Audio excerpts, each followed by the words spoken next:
All right, so one of the things that I didn't get to talk about this week, but is incredibly important, especially in terms of prepping for the AP exam, is that under the presidency of Eisenhower, you see the beginning of the civil rights movement as it really starts to kick into gear. Now, of course, Eisenhower and a lot of his advisors were very concerned about the Cold War, and so for a long time, World War II, World War I, the interwar period, and then the Cold War, a lot of American presidents were more concerned about fighting communism than they were about the civil rights movement at home. Now, we saw President Truman integrated the armed forces in 1948, and he introduced civil rights legislation into Congress, but of course, Congress shot it down. These were the first really publicized indications that a civil rights movement was beginning and that it was picking up steam. Also, in the South, you have to remember that there was still segregation in school systems and public facilities.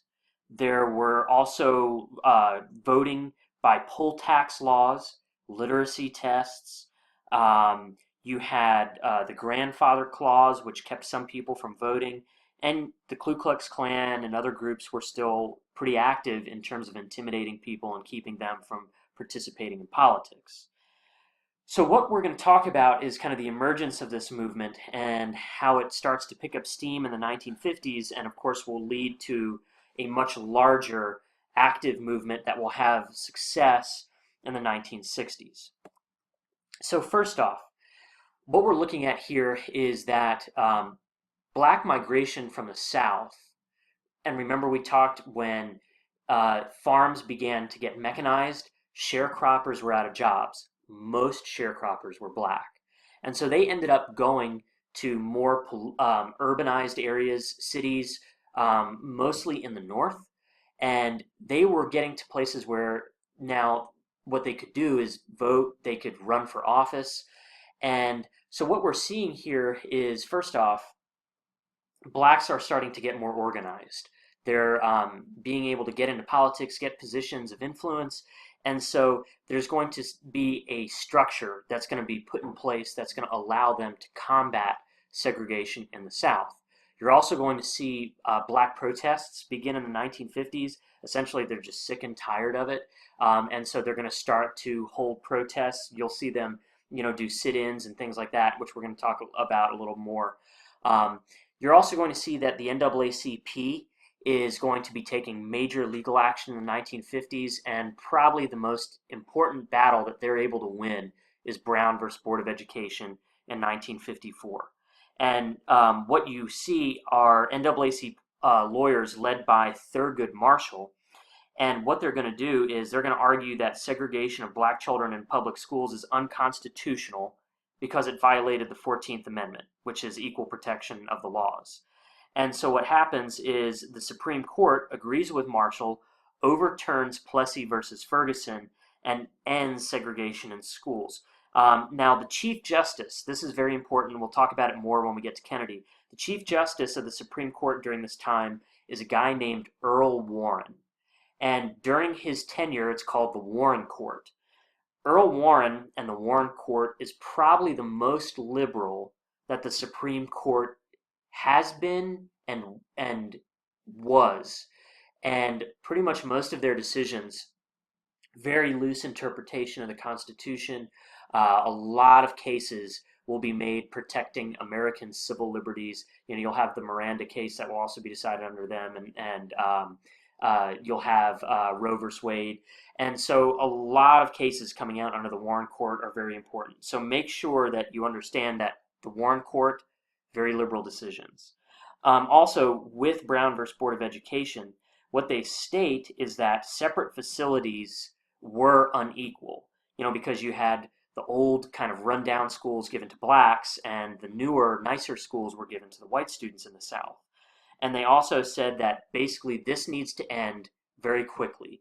But of course, it would be up to the South in terms of states, local governments to actually do this and to end it.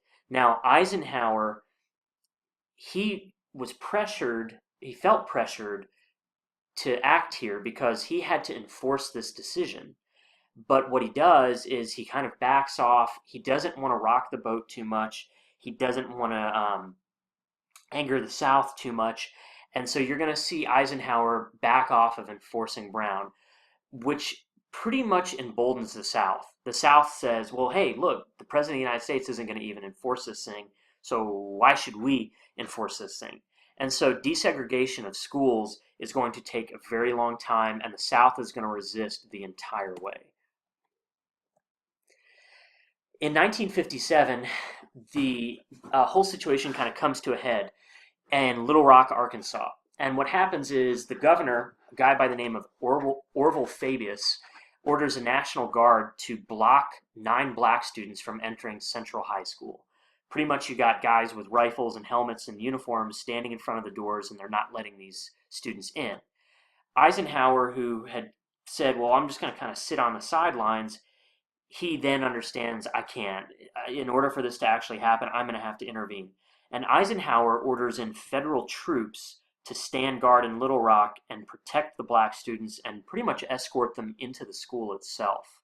And what you're going to see here is Eisenhower pretty much orders the integration of public facilities in Washington, D.C., on military bases, as kind of an example, saying like we're moving forward with this thing. He will also support federal civil rights legislation that is we're going to see kind of come back up here in the future.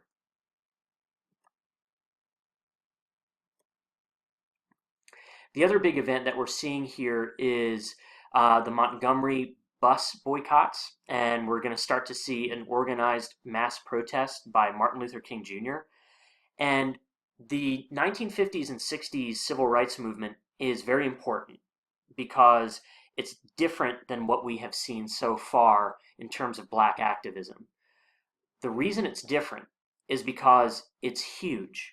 Tons of people are involved, where in the past, when you had W.E.B. Du Bois, it was just kind of small pockets of resistance here and there. There wasn't a massive movement that transcended multiple states. With this movement, there is. The other thing is that they decide that the best way forward is to use nonviolence and passive resistance. And so the big event that will kind of start this whole thing is Montgomery, Alabama, where you have Rosa Parks, who was a seamstress. She's on a bus, and according to the story, she's tired. She sits down in a white seat. A white passenger gets on the bus, orders her to move. She refuses. The bus driver stops the bus, says, "You have to move." She refuses to move. The cops come on the bus. They ask her to move. She doesn't. They arrest her, bring her down, book her for disturbing the peace. Now, what we actually think now was that Rosa Parks did it on purpose, and it was actually an attempt to get this bus boycott started. And by doing this, she convinces most of the blacks in Montgomery to boycott the use of the public bus system. Now, this is a big deal because public transportation provided a lot of income for the city of Montgomery, Alabama. Most of the people who rode the buses were black. So when the blacks decide we're not going to ride the buses in protest, this is going to hurt the economy of Montgomery because they're not getting bus fees anymore.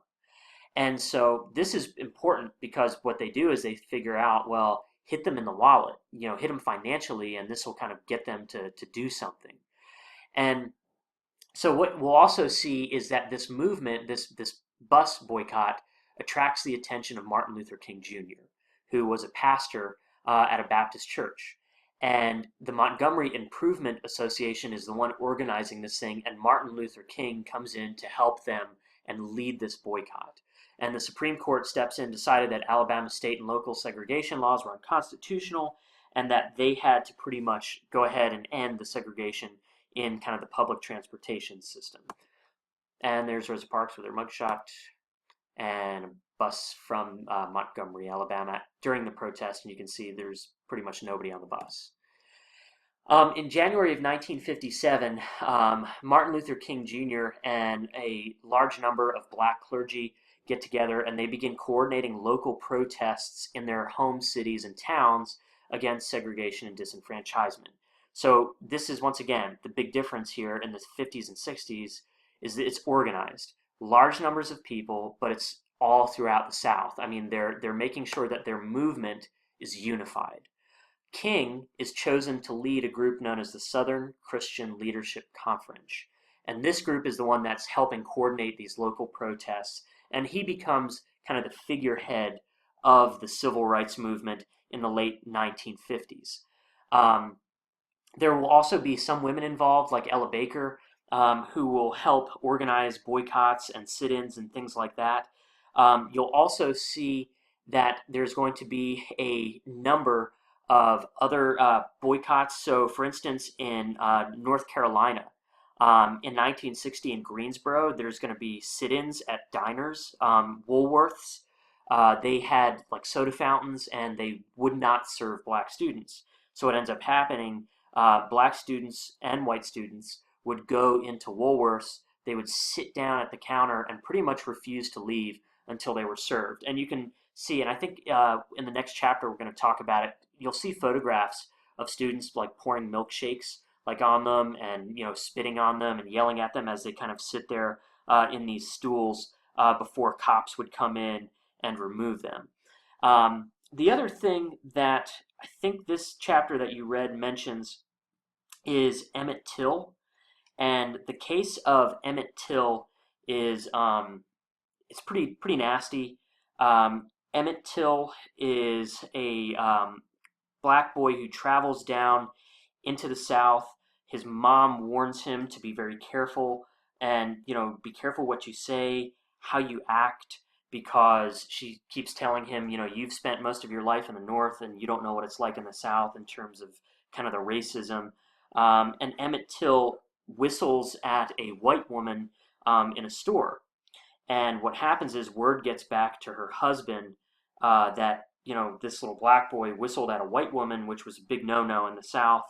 And what they do is this guy, the husband of this woman, he gets his brother and a couple other guys, and they go to Emmett Till's, I think it's his uncle's home where he's staying, and they basically drag Emmett Till out of his bed in the middle of the night.